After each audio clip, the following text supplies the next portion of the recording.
देखिए, बरेली को उपद्रव की आग में झोंकने वाले मौलाना तौकीर रजा का हिसाब होना शुरू हो गया है। पहले जेल और अब नफरती मौलाना की छांगुर जैसी हालत होने वाली है। और ये खुद सीएम योगी आदित्यनाथ ने इशारों में बता दिया, जिसके बाद नफरती मौलाना की धड़कनें तेज हो गई हैं और जेल में उसकी नींद उड़ी हुई है। और सीएम योगी आदित्यनाथ ने 24 घंटे में 3 अल्टीमेटम दिए हैं, जो बता रहे हैं कि वो कितने गुस्से में हैं। बलरामपुर से सीएम योगी ने उन उपद्रवियों को लाउड एंड क्लियर मैसेज दिया है। लातों के भूत बातों से नहीं मानते। इनको लगता है जैसे सरकार अब भी इनके सामने झुक करके कार्य करेगी। कान खोल करके सुन लें, देर सवेर छांगुर जैसे हाल तो उनके भी होने ही हैं। बलरामपुर से ही छांगुर बाबा धर्मांतरण की फैक्ट्री चला रहा था, जिसे योगी के प्रशासन ने बुलडोजर से नेस्तनाबूद कर दिया और इसी धरती से बरेली के उपद्रवियों को बता दिया कि अगला नंबर उनका ही है। जिसके बाद मौलाना तौकीर दंगाई कंपनी सदमे में है और उन्हें डर है कि छांगुर जैसे एक्शन न हो जाए, क्योंकि छांगुर सराखों के पीछे है। संपत्तियों पर बुलडोजर चलने के साथ करोड़ों की संपत्ति अटैच हो चुकी है। वहीं मौलाना तौकीर रजा 14 दिन की न्यायिक हिरासत में है। ऐसे में अब सवाल है कि तौकीर का भी छांगुर वाला हिसाब होने वाला है। जो भारत में गजवा हिंद का सपना देख रहा है, उसका जहन्नुम का टिकट कट जाएगा। ये वार्निंग सीएम योगी आदित्यनाथ ने उन देशद्रोहियों को दी है जो खाते भारत का है लेकिन काम दुश्मनों के लिए करते हैं। देखिए, सीएम ने साफ कह दिया, अगर उत्तर प्रदेश में ये सब नहीं चलेगा। और ये बयान ऐसे वक्त पर आया है जब आई लव मोहम्मद को लेकर बरेली में उपद्रव हुआ। बरेली समेत पूरे यूपी को हिंसा की आग में जलाने की कोशिश की गई। गजवाए हिंद की कल्पना करना भी और उसका सपना देखना भी जहन्नुम में जाने का टिकट का रास्ता पैदा कर देगा। और इसके पीछे का मास्टरमाइंड मौलाना तौकीर, जो पहले भी नफरती और जहरीली तकरीरें दे चुका है। और योगी का ये अल्टीमेटम कहीं न कहीं उसके लिए भी है। कुछ लोग रहते भारत में हैं, लेकिन गजवाए हिंद का नारा लेकर के भारत के अंदर राष्ट्र विरोधी गतिविधियों को बढ़ावा देने का कुत्सित कार्य कर रहे हैं। गजवाए हिंद हिंदुस्तान की धरती पर नहीं होगा। योगी ने जिस गजवाए हिंद का जिक्र किया है, उसका अर्थ इस्लाम फैलाने के लिए जंग से है, जिसमें शामिल इस्लामिक लड़ाके गाजी कहलाते हैं, यानी भारत में जंग के जरिए इस्लाम की स्थापना। लेकिन योगी ने ऐसा मंसूबा रखने वालों को जहन्नुम वाला रास्ता बता दिया है। बरेली हिंसा का मास्टरमाइंड तौकीर सलाखों के पीछे है, लेकिन उसका चेला अभी भी खुली हवा में सांस ले रहा है, जिसने बरेली के फिजा में जहर घोलने के लिए प्लानिंग की थी। और उसी मौलाना के चेले नदीम को खोजने के लिए योगी फोर्स ने आकाश पाताल एक कर दिया है। गिरफ्तारी से महज एक कदम दूर है। और वही नदीम खान बरेली हिंसा का चेहरा है, जिस पर आरोप है कि उसने व्हाट्सएप ग्रुप बनाया, बाहर के लोगों को बुलाया, बवाल के लिए लोग जुटाए, 55 लोगों को व्हाट्सएप कॉल की, सीएए एनआरसी की तरफ विरोध की बात कही। इसमें एक नदीम नाम का व्यक्ति ये लगातार फोन पे संपर्क में था और इससे व्हाट्सएप कॉल के माध्यम से लोगों की बात हो रही थी और इसके द्वारा भी वहाँ लोगों को उकसाया गया। उसी मौलाना के चेले की तलाश के लिए जी मीडिया की टीम बरेली के उस मोहल्ले पहुंची जहां उसका घर था, लेकिन मोहल्ले के लोगों ने देखिए बोलने से ही इनकार कर दिया। बोल के बता दीजिए, मैं समझ नहीं पाता। मैं सही बोल पाता हूँ, बुराई पड़ जाएगी ना, मोहल्ले की बात है। तो नदीम खान के बारे में नहीं जानते? ना, मैं नहीं जानता। आखिरकार जब टीम नदीम के घर पहुंची तो वहाँ ताला लटका मिला। जो पता लोगों ने बताया है वो यही पता है और ये नदीम खान का घर है। नदीम खान के घर के बाहर ताला लगा हुआ है। आई लव मोहम्मद के नाम पर बच्चों आगे करने पर भी योगी ने ऐसे लोगों को ना बख्शने की बात कही। जिनके हाथों में विज्ञान और गणित की पुस्तकें होनी चाहिए, उनके हाथों में आई लव मोहम्मद का पोस्टर देकर के, तख्तियां देकर के। यानी ना तौकीर बचा है और ना उसका चेला नदीम बचेगा, क्योंकि उसका पता मिल चुका है। 26 सितंबर को जुमे की नमाज के बाद बरेली में हिंसा भड़की। आई लव मोहम्मद अभियान के दौरान भीड़ काफी ज्यादा उग्र हो गई। पुलिस पर पथराव किया गया और पुलिस ने भी हुड़दंगियों को अपने अंदाज में उनका इलाज किया। हिंसा के 2 दिन बाद अब बरेली में फिलहाल शांति है। और अब बरेली में सब ठीक है। जिधर देखिए उधर पुलिस के जवान मौजूद हैं। सड़कों पर लोग आना जाना कर रहे हैं। महत्वपूर्ण सड़कों पर बैरिकेडिंग लगा दी गई है। जिन गलियों से हिंसा फैली थी उन गलियों में अब सन्नाटा पसरा हुआ है। पूरा बरेली छावनी में तब्दील है। देखिए इस रजा मस्जिद को 26 सितंबर को यहीं पर जुमे की नमाज के बाद भीड़ ने पुलिस पर पथराव किया था। तब यहाँ की तस्वीर क्या थी और अब यहाँ की तस्वीर क्या है ये भी देखिए। मस्जिद के बाहर पुलिस का पहरा है, यहाँ अब सब ठीक है। 26 सितंबर यानी शुक्रवार को मौलाना तौकी रजा के कहने पर आई लव मोहम्मद अभियान के समर्थन में मस्जिद के बाहर भारी भीड़ जुटी थी। नमाज के बाद भीड़ इस्लामिया मैदान जा रही थी। प्रशासन ने इसकी इजाजत नहीं दी, जिसके बाद हिंसा भड़की। अब यहाँ सब ठीक है, स्थिति पूरी तरह से नियंत्रण में है। तो यूपी में बरेली की तरह ही कानपुर में बवाल की साजिश रची गई थी। भड़काऊ बकायदा ऑडियो सुनाकर भीड़ को उकसाने का एक प्लान तैयार किया गया था, लेकिन पुलिस ने समय रहते हुए मुख्य आरोपी जुबैर अहमद उर्फ जुबैर गाजी को गिरफ्तार किया। हालांकि इस पूछताछ में जो खुलासा हुआ उसके मुताबिक अजमेरी मस्जिद के पास दंगा भड़काने का पूरा प्लान तैयार था और बरेली से 275 किलोमीटर दूर कानपुर को सुलगाने के लिए भी नफरती साजिश रची गई। यहाँ बरेली जैसा बवाल करने की कोशिश की गई। ये हम नहीं कह रहे, ये खुलासा किया है कानपुर पुलिस ने, जिसके मुताबिक जुमे के दिन जुबैर अहमद उर्फ जुबैर गाजी ने भड़काऊ ऑडियो वायरल किया, जिसमें मुस्लिमों को शासन प्रशासन के खिलाफ उकसाकर दंगा कराने और लॉ एंड ऑर्डर बिगाड़ने की कोशिश का जिक्र था। भड़काऊ वीडियो वायरल होने पर रेल बाजार इलाके में भीड़ इकट्ठा होने लगी थी। हालांकि पुलिस इंटेलिजेंस के अलर्ट के चलते साजिश को नाकाम कर दिया गया। भीड़ को शांत कराकर वापस घर भेजा गया। इस मामले में एक नामजद समेत 25 अज्ञात लोगों पर रिपोर्ट दर्ज की गई है। आरोपी जुबैर गाजी को पुलिस गिरफ्तार कर चुकी है। एक ऑडियो जुबैर अहमद खान के द्वारा वायरल किया गया था, जिसमें लोगों को ज्यादा से ज्यादा मात्रा में इकट्ठा होकर शांति व्यवस्था भंग करने, कानून को हाथ में लेने के लिए आह्वान किया गया था। मतलब साफ है, उत्तर प्रदेश को अशांत करने की साजिश रची जा रही है। हालांकि योगी फोर्स पूरी तरह से तैयार है और दंगाइयों पर पूरी तरह नजर रखे हुए है। तो उत्तर प्रदेश के कानपुर में आई लव मोहम्मद के पोस्टर पर शुरू हुआ विवाद शहर शहर फैल रहा है। सीतापुर, फतेहपुर, जौनपुर, शाहजहांपुर और कुशीनगर में जगह जगह पोस्टर लगाए गए। इन इलाकों में विवाद ना बढ़े और इसके लिए पुलिस ने तत्काल एक्शन भी लिया। और इस तस्वीर को देख लीजिए। आरोप है कि स्कूल में शिक्षक ने बच्चों से आई लव मोहम्मद का पोस्टर बनवाया, जिसके बाद लोगों ने हंगामा किया और आरोपी शिक्षक के खिलाफ कार्रवाई की मांग की। फतेहपुर के आबू नगर इलाके में दीवारों पर चिपकाए गए आई लव मोहम्मद के पोस्टर को पुलिस ने हटवाया। देखिए कैसे पोस्टर को दीवारों से उखाड़ा जा रहा है। जौनपुर में आई लव मोहम्मद के पोस्टर को लेकर विवाद हो गया। पुलिस ने एक शख्स को हिरासत में लिया। कुशीनगर में भी कई जगहों पर पोस्टर लगाए गए। शाहजहांपुर में हिंदू संगठनों ने आई लव मोहम्मद के पोस्टर का विरोध किया, जिसके बाद प्रशासन ने उन्हें हटवा दिया। अभी हिंदुओं का नवरात्र चल रहा है, इसी बीच शहर शहर आई लव मोहम्मद के पोस्टर लग रहे हैं। इसीलिए इसके पीछे किसी साजिश से इनकार नहीं किया जा सकता। काफी सुंदर बैनर है, आप लोग देखिए। उत्तर प्रदेश में आई लव मोहम्मद के पोस्टर से शुरू हुआ विवाद अब पूरी तरह से राजनीति रंग ले चुका है। आई लव योगी के पोस्टर के बाद अब आई लव अखिलेश यादव के पोस्टर लगाए जा रखे हैं। आने वाले दिनों में आई लव अभियान के कई और रंग देखने को मिल सकते हैं। और इन पोस्टर को जरा गौर से देखिए। एक पोस्टर सीएम योगी आदित्यनाथ के समर्थक ने लगाया है, तो दूसरा पोस्टर अखिलेश यादव के समर्थक ने लगाया है। लखनऊ में आई लव योगी आदित्यनाथ के पोस्टर के जवाब में आई लव अखिलेश के पोस्टर लगाए गए हैं। भारतीय जनता पार्टी के नेता ने I love bulldozer, I love Yogi Adityanath का पोस्टर लगाया, तो अब समाजवादी पार्टी के नेता ने समाजवादी पार्टी के बाहर आप देखिए तो I love Akhilesh, I love शिक्षा, विकास, रोजगार का पोस्टर लगाया है। शनिवार को लखनऊ में सीएम योगी का पोस्टर लगा था। आज आगरा में आई लव योगी आदित्यनाथ का पोस्टर लगा है। इस पोस्टर में भी बुलडोजर को हाईलाइट किया गया है। आपने पोस्टर को देखा, अब पोस्टर की लिखावट देखिए। योगी के पोस्टर में आई लव बुलडोजर लिखा है, तो वहीं अखिलेश यादव के पोस्टर में आई लव शिक्षा, विकास और रोजगार लिखा है। मतलब साफ है, दोनों नेता के समर्थक पोस्टर के माध्यम से अपने नेताओं का महिमा मंडन करना चाहते हैं।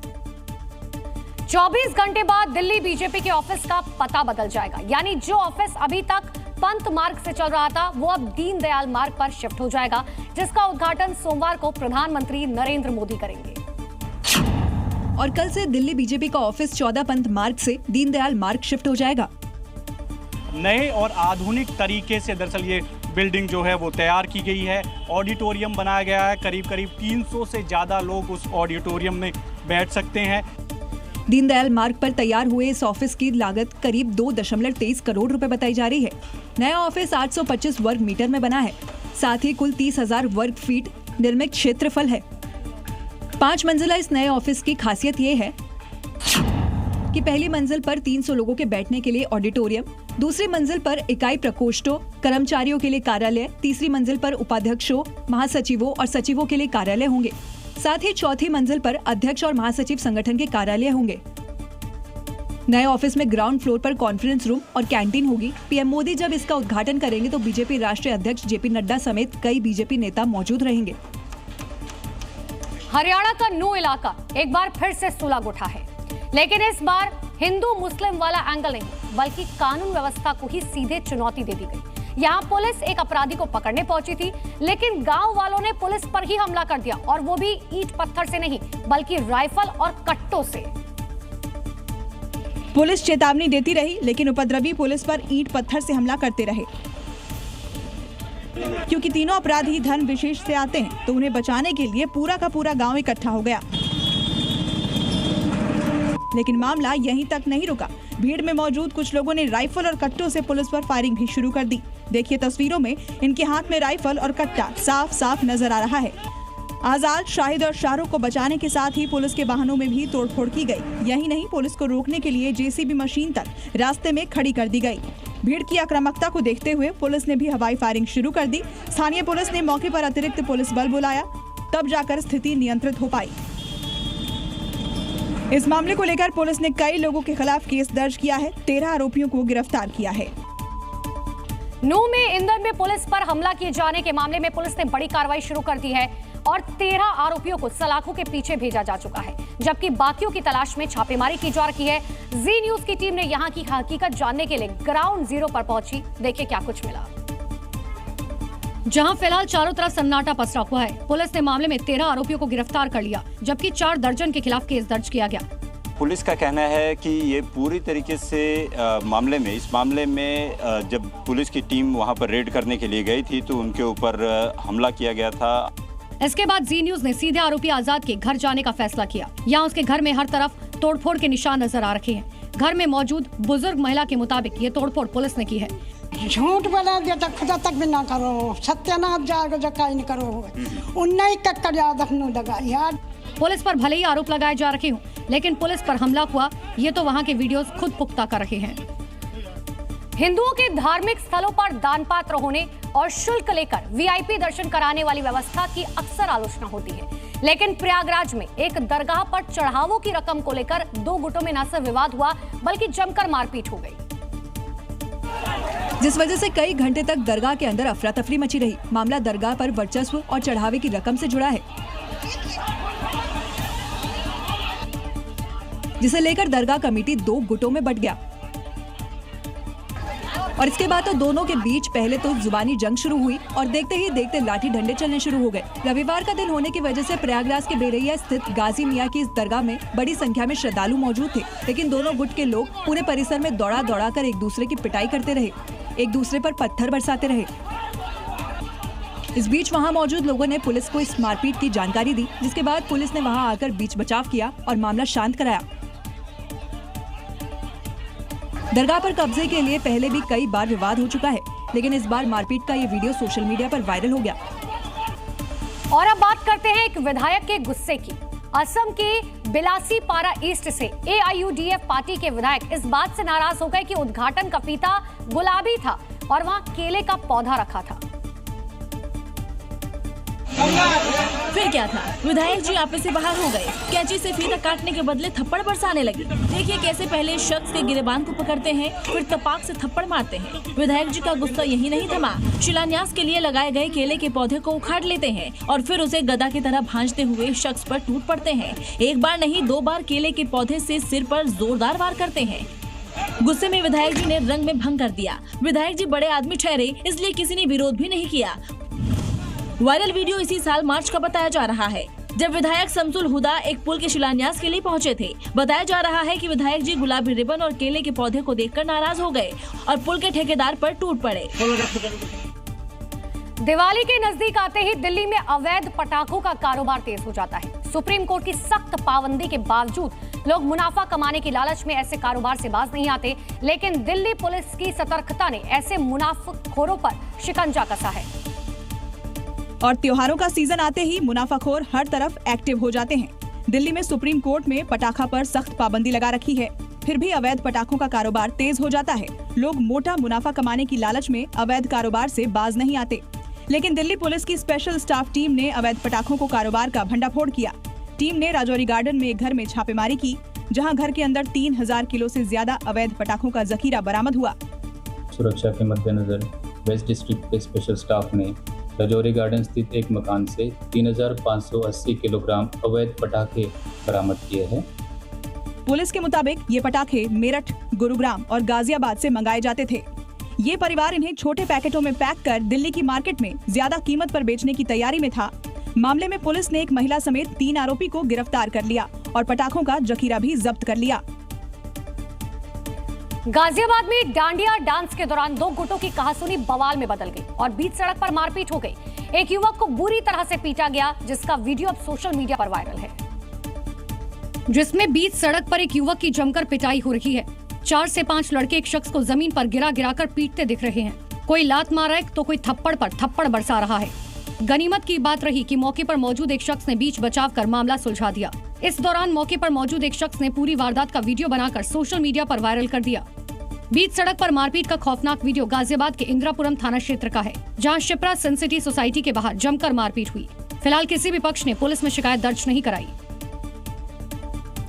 फरीदाबाद की खबर आपको दिखाते हैं, जहां चोरों ने घर को अपना निशाना बनाया और चोरों ने जिस घर को निशाना बनाया वो बॉक्सिंग क्वीन मैरी कॉम का है। वारदात को उस वक्त अंजाम दिया गया जब वो मेघालय में कार्यक्रम में शामिल होने गई थी और इसी का फायदा उठाकर चोरों ने मैरी कॉम के घर में घुसकर चोरी की वारदात को अंजाम दिया।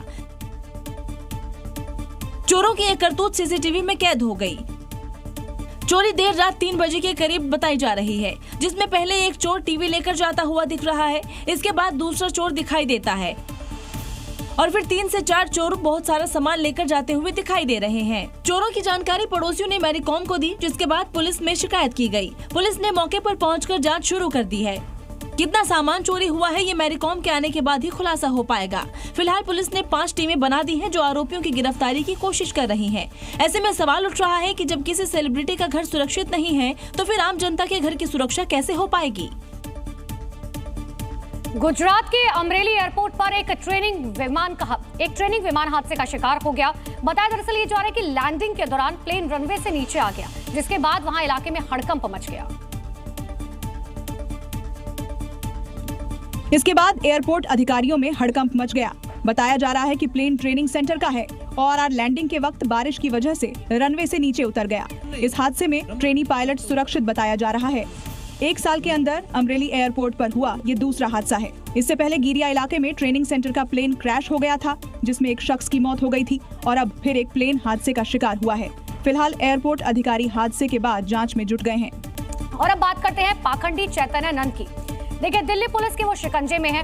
इस पाखंडी पर भगवा चोले की आड़ में निर्दोष लड़कियों की जिंदगियां बर्बाद करने का आरोप लगा है। जैसे ही इसका घिनौना खेल सबके सामने आया, ये बहरूपिये की तरह छिपने लगा। दिल्ली पुलिस ने पाखंडी को आगरा से गिरफ्तार किया। अब इसे 5 दिन की पुलिस कस्टडी में भेजा गया। अब इसके डर्टी गेम का काला सच सबके सामने आएगा। क्योंकि छात्राओं से छेड़छाड़ और फाइनेंशियल फ्रॉड जैसे गंभीर आरोपों में फरार चल रहे चैत्यानंद को दिल्ली पुलिस ने आखिरकार दबोच लिया। यूपी के आगरा में बीती रात करीब 3:30 पर होटल के बाहर पुलिस की हलचल बढ़ गई। पुलिस की टीम ने होटल को घेरा और सीधे रूम नंबर 101 में पहुंची, जहां बाबा अपना नाम बदलकर छिपा था। ये वही कमरा है 101 नंबर, जिसमें बाबा रुका था। बाबा तकरीबन शाम 4 बजे इस होटल में पहुंचा और यही 101 नंबर कमरा बाबा ने लिया था। 24 सितंबर को मामला सामने आने के बाद दिल्ली पुलिस एक्शन में आई और 120 घंटे के अंदर ही इस पाखंडी तक पहुंच गई। इस दौरान पाखंडी लगातार अपनी लोकेशन बदल रहा था। फरारी के वक्त चैत्यानंद ने 12 से ज्यादा होटल बदले। वो आगरा, मथुरा और वृंदावन को अपना अड्डा बना चुका था। चैत्यानंद ने छिपने के लिए धार्मिक स्थानों को चुना, लेकिन पुलिस की नकेल के आगे पाखंडी का खेल ज्यादा दिनों तक नहीं चल सका। लेकिन ये पाखंडी के पास दिल्ली पुलिस को जो चीजें मिली हैं, उसे जानने के बाद आपके होश उड़ जाएंगे। देखिए, चैतन्यानंद का पूरी आवरण ही नकली था। वो भौकाल टाइट करने के लिए कई तरह के फर्जीवाड़े करता था। कभी पीएमओ के नाम का गलत इस्तेमाल करता था तो कभी खुद को यूनाइटेड नेशन का परमानेंट मेंबर बताता था। मतलब पाखंडी चैत्यानंद कालनेमी की तरह अपना रूप बदला था। कहीं खुद को चैत्यानंद बताता तो कहीं खुद को पार्थसारथी। पुलिस को चैत्यानंद के पास से 3 मोबाइल फोन, एक आईपैड और एक लैपटॉप मिला है। साथ ही कई फर्जी पहचान पत्र और विजिटिंग कार्ड भी बरामद किए गए। पहला विजिटिंग कार्ड संयुक्त राष्ट्र का है, जिसमें चैत्यानंद ने खुद को संयुक्त राष्ट्र के स्थायी राजदूत बताया है। वहीं दूसरे फर्जी विजिटिंग कार्ड में ब्रिक्स देशों के संयुक्त आयोग का सदस्य बताया है और इस विजिटिंग कार्ड में पाखंडे ने अपना नाम डॉक्टर स्वामी पार्थसारथी लिखा है। वहीं खुद को ब्रिक्स संयुक्त आयोग का सदस्य और भारत का विशेष दूत बताया है। सूत्रों के मुताबिक चैत्यानंद पीएमओ के नाम का गलत इस्तेमाल करता था और अपना भौकाल टाइट करने के लिए तरह तरह के हथकंडे अपनाता था। दिल्ली एयरपोर्ट की टर्मिनल 1 के ठीक बाहर मौजूद है एक गांव, मेहराम नगर। 300 साल पुराना गांव, लेकिन अब उसके अस्तित्व पर खतरा मंडराने लगा है। विकास परियोजनाओं की राह में बाधक बन रहा ये गांव लड़ते भिड़ते अब तक टिका हुआ था, लेकिन अब एनएसजी ने इस जमीन पर दावा ठोक दिया, जिसे लेकर गांव वाले बेहद डरे हुए हैं और गांव में बैठकों का दौर शुरू हो चुका है। गांव में जगह जगह एनएसजी के खिलाफ पोस्टर लगे हुए हैं। दरअसल एनएसजी की तरफ से गांव में मौजूद सभी घरों को खाली करने का नोटिस आया हुआ है, जिसमें उसने अपनी जमीन होने का दावा किया है। ये एनएसजी की तरफ से नोटिस है। ये नेशनल सिक्योरिटी गार्ड, इन्होंने कहा गया कि 30 तारीख तक आप अपने घर, सितंबर तक घर तोड़ दे। एनएसजी की तरफ से आए नोटिस के मुताबिक 30 सितंबर गांव को खाली करने की आखिरी तारीख है, जिसके बाद ग्रामीणों ने दिल्ली हाई कोर्ट का रुख किया। यहां से गांव वालों ने 16 दिसंबर तक के लिए स्टे तो ले लिया है, लेकिन डर अभी तक बना हुआ है, जिसके बाद पंचायत की बैठक बुलाकर एनएसजी के नोटिस के खिलाफ आंदोलन करने का फैसला लिया गया है। उत्तर प्रदेश में ड्रोन से दहशत फैलाने की खबरें कई दिनों से सामने आ रही है, लेकिन अब ड्रोन गैंग पर शिकंजा कसने वाला है, क्योंकि देखिए CM Yogi Adityanath drone gang के खिलाफ एक्शन की तैयारी में है। पुलिस अधिकारियों को सीधे ऑर्डर दिया गया है, जो भी ऐसा करते दिखे उस पर गैंगस्टर एक्ट के तहत एक्शन लिया जाए। मतलब साफ है, अब ड्रोन गैंग सीधे सीएम योगी के निशाने पर है, क्योंकि हर दिन यूपी में किसी न किसी शहर से आसमान में ड्रोन उड़ते दिखते हैं और लोग दहशत में आ जाते हैं। ये 3 तस्वीरें कुशीनगर, जौनपुर और महोबा की है, जहां बीते दिनों ड्रोन की दहशत देखी गई और अब इसी ड्रोन गैंग के खिलाफ सीएम योगी ने एक्शन लेने का ऑर्डर दे दिया है। ड्रोन के नाम पर अनावश्यक लोगों के मन में भय और दहशत पैदा करेगा। ऐसे लोगों के खिलाफ गैंगस्टर के तहत कार्रवाई करने के आदेश पहले ही दिए जा चुके हैं। जो भी चोरी के नाम पर भय और दहशत पैदा करेगा, उन लोगों की संपत्ति को जब्त करने के लिए हम लोगों ने पहले से आदेश कर रखे हैं। अब अगर ड्रोन के नाम पर यूपी के किसी जिले में दहशत फैलाते पकड़े गए तो खैर नहीं। हवा उड़ाते हुए चोर है, फलाना है, ठिकाना है।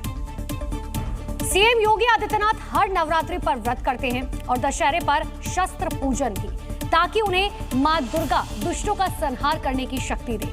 लेकिन इस बार खुद मां दुर्गा का वर्दीधारी अवतार सीएम योगी के लिए असुरी शक्तियों का वध करने में जुट गया है। इन वर्दीधारी दुर्गाओं का रौद्र रूप देख अपराधियों में दहशत छा गई है। उनके पराक्रम और शौर्य ने उन्हें घुटने टेकने पर मजबूर कर दिया, और जिन्होंने घुटने नहीं टेके उनका सोचिए क्या होगा।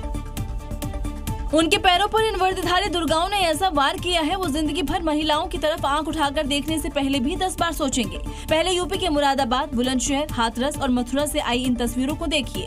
यहाँ महिला पुलिस की टीम ने अपराधियों को गिड़गिड़ाने पर मजबूर कर दिया। नवरात्रि से ठीक पहले लॉन्च हुआ मिशन शक्ति 5.0 अपराधियों के लिए काल बन गया है। अगर बेटी की सुरक्षा पे हाथ डालने का प्रयास किया, व्यापारी के प्रतिष्ठान में आग लगाने का प्रयास किया, ये रास्ता उनका सीधे नरक में जाने का होगा। इधर योगी बलरामपुर में गरज रहे थे, उधर वीरांगनाएं अपराधियों पर टूट रही थी। मुरादाबाद में टीम ने दुष्कर्म के आरोपी का एनकाउंटर किया तो बुलंदशहर में एक कुख्यात अपराधी को दबोच लिया। हाथरस में मिशन शक्ति टीम ने दलित महिला से छेड़खानी करने वाले की खबर ली तो मथुरा में 2 लाख के इनामी बदमाश पर एक्शन लेकर यूपी पुलिस की महिला ब्रिगेड ने एक बार फिर खुद को साबित कर दिया है। नवरात्र का त्योहार चल रहा है, मिशन शक्ति का फेज 5 भी जारी है, लेकिन कुछ लोग अपनी आदतों से बाज नहीं आ रहे। महिलाओं से छेड़खानी करने वाले ऐसे ही मंचलों पर मुजफ्फरनगर में जोरदार कार्रवाई हुई। मेला क्षेत्र और पंडालों के आसपास एक्शन लेते हुए पुलिस ने कई शौदों को गिरफ्तार किया और उनके खिलाफ ऐसी कार्रवाई की वो जिंदगी भर इसे नहीं भूलेंगे। देखिए ये पहला मंचला। ये दूसरा वन चला। शहर के अलग अलग इलाकों में की गई इस कार्रवाई के लिए महिला पुलिसकर्मियों को जिम्मेदारी दी गई थी, जिसमें से कुछ सिविल ड्रेस में भीड़-भाड़ वाली जगह पर पहुंच गई। इसके बाद ऐसे लोगों को चुन चुन कर पकड़ा गया, पुलिस की गाड़ी में बिठाया गया और साथ ही ऐसी दवाई दी। गाड़ी से उतरने के बाद उनकी चाल कुछ ऐसी हो गई। चाल तो बदली ही, सबक सीखने के बाद उनकी मंशा भी बदल गई है। करेगा गलती? नहीं मैम। करेगा गलती? नहीं मैम। करेगा छेड़खानी? नहीं मैम, गलती हो गई मैम। देखते हैं ये सबक और ये दर्द कितने दिनों तक इन्हें जेंटलमैन बनाए रखता है। योगी सरकार ने मिशन शक्ति 5.0 की शुरुआत क्या की? प्रदेश के अपराधियों ने अपराध करने से तौबा कर ली है। महिला पुलिसकर्मियों को तो अपराधियों पर एक्शन लेने के लिए फ्री हैंड मिला है। थानों में बेल पर छूटे अपराधियों की हाजिरी भी लगने लगी है, जहां वो अपराध करने से तौबा करते नजर आए। इसे योगी सरकार का खौफ नहीं तो क्या कहेंगे, जहां पुलिस के एक्शन के डर से अपराधी न सिर्फ सरेंडर कर रखे हैं, बल्कि अपराध न करने की कसम खा रखे हैं। बागपत जिले में मौजूद कुल 11 थानों पर 1199 अपराधियों ने अपराध न करने की कसम खाई। बागपत के दोघट, खेकड़ा, चांदीनगर, रमाला, बिनौली, छपरौली, सभी थानों में बस एक ही आवाज गूंजती नजर आई।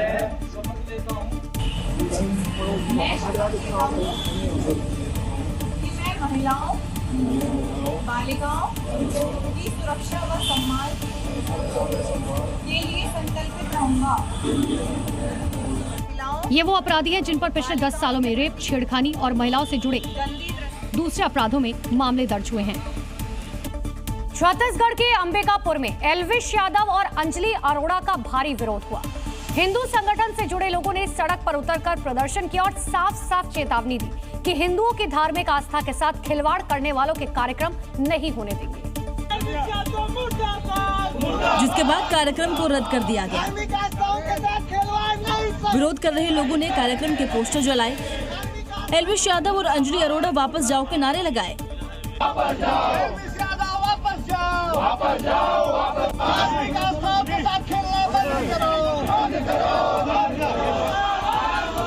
वो यहाँ पर उनका कार्यक्रम नहीं होने देंगे। अगर कलाकार का चयन अगर गैर पसंद में भी गलत होगा तो हम उसका विरोध करेंगे। एक होटल में डांडिया और गरबा महोत्सव का आयोजन होना था। इसको लेकर बड़े बड़े पोस्टर लगाए गए, लेकिन जैसे ही कार्यक्रम की जानकारी हिंदू संगठन से जुड़े लोगों को हुई तो उन्होंने इसका विरोध शुरू कर दिया।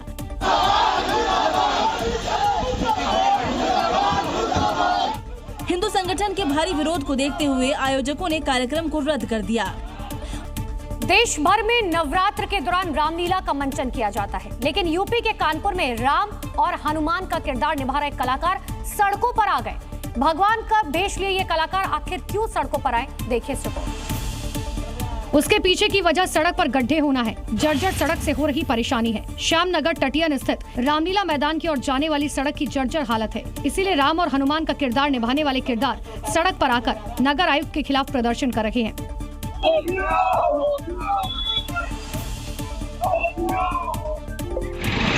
पिछले 75 सालों से रामलीला करा रहे आयोजकों ने समस्या के समाधान के लिए 48 घंटे का अल्टीमेटम दिया, नहीं तो रामलीला बंद करने की चेतावनी दी। मुख्य मार्ग जिससे इतनी ज्यादा दिक्कतें हो रही है, अगर ये 2 दिन 48 घंटे के अंदर ये मुख्य मार्ग को सही नहीं किया गया तो हम लोग रामलीला को बंद कर देंगे और ये इसका ठीकरा नगर आयुक्त के ऊपर जाएगा। अब देखना होगा कि कुंभकर्ण की नींद सोई नगर निगम ऑफिस के अधिकारी जागते हैं या फिर नहीं। नवरात्र और रामलीला के दौरान मेले का आयोजन किया जाता है, लेकिन इन्हीं मेले में लगे झूले कभी कभी बहुत खतरनाक साबित होते हैं। ऐसा ही कुछ हुआ मध्य प्रदेश के रायसेन में, जहां सैकड़ों फीट ऊंचे झूले पर कई जिंदगियां हवा में लटक गई। जिसके बाद मेला क्षेत्र में हड़कंप मच गया। तस्वीरों में देखिए कई फीट ऊंचा झूला आधा झुक चुका है। झूले पर कई लोग दिखाई दे रहे हैं। अचानक हुए इस हादसे के बाद झूला झूल रहे लोगों में दहशत फैल गई। हर तरफ चीख पुकार मच गई। जानकारी लगते ही पुलिस प्रशासन की टीम मौके पर पहुंची और झूले पर चढ़कर फंसे हुए लोगों को नीचे उतारा। वीडियो में देखिए झूला आधा झुका हुआ है, लेकिन पुलिस के जवान ऊपर चढ़कर लोगों को बचाने में लगे हुए हैं। हादसे के बाद से लोगों में गुस्सा है। लोगों का आरोप है कि मेले में कई झूलों की फिटनेस जाँच नहीं की गयी, जिससे कोई बड़ा हादसा हो सकता था। फतेहपुर से दहेज उत्पीड़न का हैरान करने वाला मामला सामने आया। आरोप है कि जब दहेज की मांग पूरी नहीं हुई तो पति ने पत्नी पर सोशल मीडिया के जरिए पैसे कमाने का दबाव डाला। पति ने पत्नी से कहा, रील बनाओ, पैसे कमाओ, नहीं तो घर से निकल जाओ। और दहेज उत्पीड़न का ऐसा मामला सुनकर दहेज प्रथा भी इंसाफ मांगने लगे। पीड़ित महिला दीपिका को उसके पति ने सिर्फ धमकी ही नहीं दी बल्कि घर से निकाल भी दिया। दीपिका ने बताया कि शादी के कुछ दिन बाद ही ससुराल पक्ष की तरफ से दहेज की मांग की जाने लगी थी। लाखों रुपए की मांग जब पूरी नहीं हुई तो पति ने रील बनाकर पैसे कमाने का दबाव डाला। बोलते हैं सोशल मीडिया में कि कहते हैं इसमें तुम अपनी फोटो डालो, पिक्चर बना के डालो, अगर नहीं डालोगे उससे पैसा आएगा, कमाओ, नहीं कमाओगी तो हम खर्च नहीं उठा पाएंगे। तो अब पीड़िता 2 दिन से अपने ससुराल की चौखट पर इंसाफ की उम्मीद में बैठी है।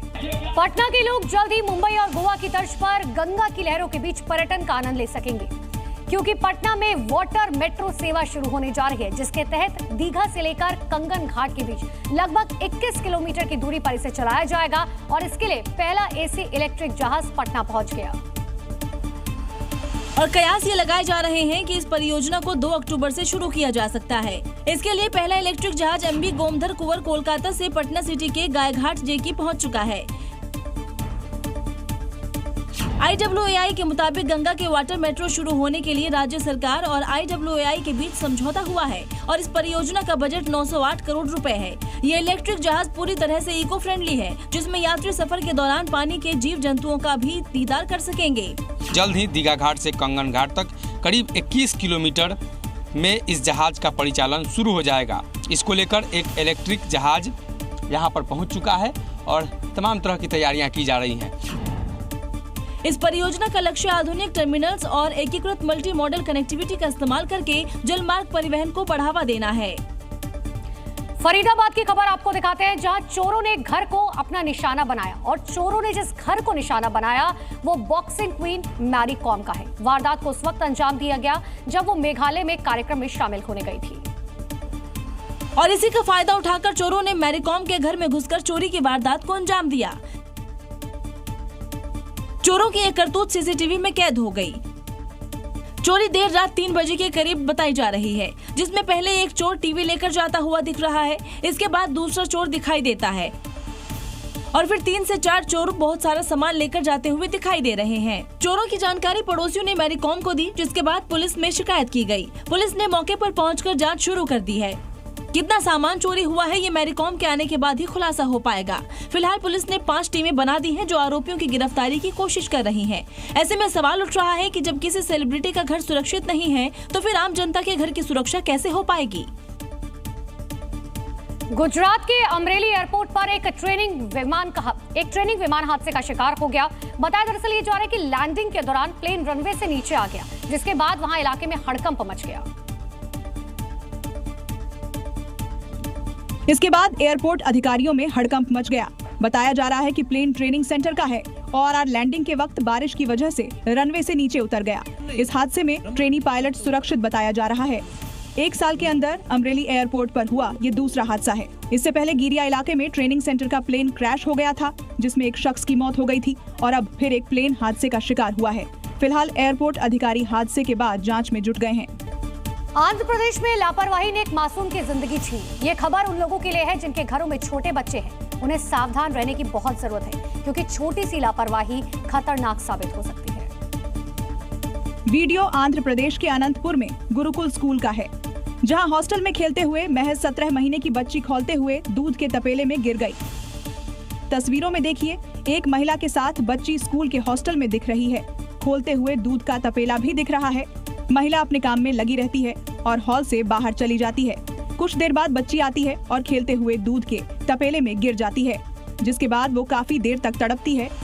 रोने की आवाज सुनकर महिला भागी हुई आती है और बच्ची को बाहर लेकर भागती है, जिसके बाद उसे अस्पताल में भर्ती कराया गया, लेकिन उसकी मौत हो जाती है। पूरी घटना CCTV में कैद हो जाती है, जिसके बाद परिवार का रो रो कर बुरा हाल है।